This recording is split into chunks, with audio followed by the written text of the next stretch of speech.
Formula ఈ రేసులో ఎవరికి లబ్ధి చేకూరిందో తేల్చాల్సిన బాధ్యత ఏసీపీదేనన్నారు ప్రముఖ న్యాయవాది రచనారెడ్డి. నగదు బదిలీ నిబంధనలకు వ్యతిరేకంగా ఇతరులకు జరిగినట్టు ఇప్పటివరకైతే లేదన్నారు. గ్రీన్కో ఎలక్టోరల్ బాండ్స్ కొనుగోలు చట్టపరంగానే జరిగినట్టు చూడాలని పేర్కొన్నారు. కేటీఆర్ స్క్వాష్ పిటిషన్పై హైకోర్టు తీర్పు ఊహించిందేనంటున్న రచనారెడ్డితో మా ప్రతినిధి రాఘవేంద్ర ఫేస్ టు ఫేస్.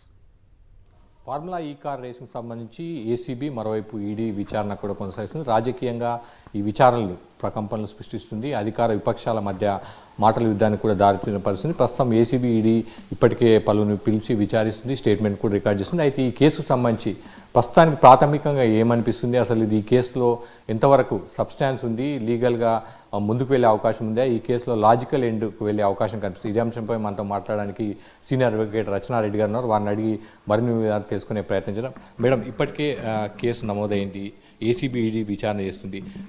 ప్రిలిమినరీగా మీకు ఏమనిపిస్తుంది యాజ్ ఏ సీనియర్ అడ్వకేట్కి? ఈ కేసులో ఏమైనా సబ్స్టాన్స్ ఉందా, కరప్షన్ ఇంగ్రీడియంట్స్ కనిపిస్తున్నాయి? అందరికీ నమస్కారం అండి.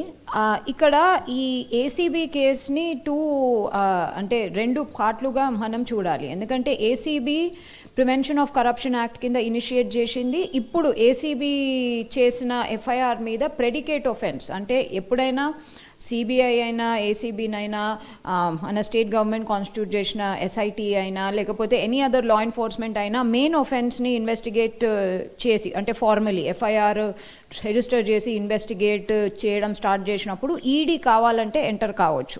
లబ్ధి వీళ్ళకు చేకూరిందా అనేది మనం చూడాలి. సో ఇప్పుడు కేటీఆర్ అయినా లేకపోతే పిఎల్ఎన్ రెడ్డి, అరవింద్ కుమార్ అయినా వీళ్ళకు ఎలాగో అలాగా లబ్ధి చేకూరింది అనేది ప్రూవ్ చేయగలగాలి. And burden of proof is on the ACB. ఇక్కడ అకౌంట్ టు అకౌంట్ ట్రాన్స్ఫర్ జరిగింది. అకౌంట్ టు అకౌంట్ ట్రాన్స్ఫర్ జరిగినప్పుడు ఈడీ ఇప్పుడు మనీ లాండరింగ్ ఇన్వెస్టిగేషన్ స్టార్ట్ చేసింది. ఈడీ కూడా మనీ లాండరింగ్ జరిగింది జరగలేదు అని ఇప్పటివరకు ప్రాథమికంగా కూడా ఒక కంక్లూజన్కి ఒక కంక్లూజన్ కాదు, ఒక ప్రైమా ఫేషియా ఎస్టిమేషన్ కూడా రాలేదు. సో ఈడీ కూడా ఇప్పటి వరకు జస్ట్ 55-56 కోట్లు ఇన్వెస్టిగేషనే చేస్తుంది అని అనుకుందాం. సో ఇప్పుడైతే ప్రాథమికంగా ఏసీబీ గ్రాటిఫికేషన్ ప్రూవ్ చేయాలి. ఈడీనేమో మనీ లాండరింగ్ ఆస్పెక్ట్ నుంచి చూస్తుంది కాబట్టి మనీ లాండరింగ్ జరిగిందా అనేది ప్రూవ్ చేయాలి. గ్రీన్కో ప్రమోటర్గా ఉన్న గ్రీన్కో ప్రమోటర్గా ఉన్నప్పుడు, దాని తర్వాత ప్రమోటర్గా వాళ్ళు తప్పుకున్నారు, కానీ ప్రమోటర్గా ఉన్నప్పుడు బీఆర్ఎస్ పార్టీకి ఎలక్టరల్ బాండ్స్ రూపంగా 41 కోట్లో ఎంతనో చెల్లించారు అని చెప్పేసి. ఫస్ట్ ఇది కంప్లీట్లీ ఇల్లీగల్ ట్రాన్సాక్షన్ అయితే సరే, ఇది క్విడ్ ప్రోకో లేకపోతే ఇట్ ఈస్ దీనికోసమే అని చెప్పేసి వాళ్ళు ఒక కంక్లూజన్కి వచ్చేవారు. కానీ ఇక్కడ ప్రాబ్లం ఎక్కడ వస్తుందంటే ఎలక్టరల్ బాండ్స్, అంటే సుప్రీంకోర్టు మొన్ననే ఎలక్టరల్ బాండ్స్ ఇక నుంచి నిషేధింపబడ్డాయి అని అన్నారు. ఇక నుంచి ఆల్రెడీ వేరియస్ పొలిటికల్ పార్టీస్కి, నేషనల్ అయినా స్టేట్ అయినా, వాళ్ళ పొలిటికల్ పార్టీస్కి ఎవరైతే డోనర్స్, పెద్ద డోనర్లు చిన్న డోనర్లు ఏదైతే ఇది చేసుకున్నారో ఆ డొనేషన్స్ని తిరిగి ఇవ్వాలి, అవి ఇల్లీగల్ అనే ఒక నిర్ధారణకు సుప్రీంకోర్టు రాలేదు. ఈ 41 కోట్లో తక్కువనో ఎక్కువనో ఏందో ఎలక్టరల్ బాండ్స్ రూపంలో చెల్లించడం అంటే అది at that point of time it was legal. So ఇప్పుడు ప్రాథమికంగా నేను అదే అంటున్నాను, RBI regulations violations, FEMA foreign exchange management act violation, ఎందుకంటే 10 కోట్ల కన్నా ఎక్కువ and you have to change the currency, ఆ వైలేషను. సరే, క్యాబినెట్ అప్రూవల్, ఆ వైలేషన్ అంటున్నారు. ప్లస్ ఈసీఐ ఎలక్షన్ కోడ్ ఉన్నప్పుడు మీరు పంపించారంటున్నారు, అది ఎంతవరకు ఈసీఐ ఒప్పుకుంటుందో అది కూడా చూడాలి. వాష్ పెటిషన్ ఎక్స్పెక్టెడ్ రిజల్టే అది.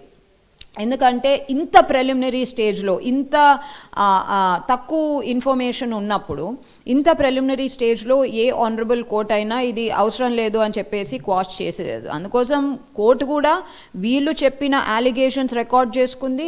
మన కేటీఆర్ తరఫున న్యాయవాదులు ఇది చేసిన రెస్పాన్సెస్ కూడా రికార్డ్ చేస్తూ, ఇక్కడనైతే it seems to be important to the state and ఈ ఇన్వెస్టిగేషన్ కంటిన్యూ చేస్తూ మీరు డ్యూ ప్రాసెస్ ఫాలో కాండి. అండ్ చాలాసార్లు ఫైనాన్షియల్ ప్రొసీజరల్ ఇర్రెగ్యులారిటీస్కి పెనాలిటీ ఇది చేస్తారు. అది చాలామంది లైక్ ఐ సెడ్ తెలిసి తెలియక నెగ్లిజెంట్లీ పట్టించుకోక చేసేస్తూనే ఉంటారు.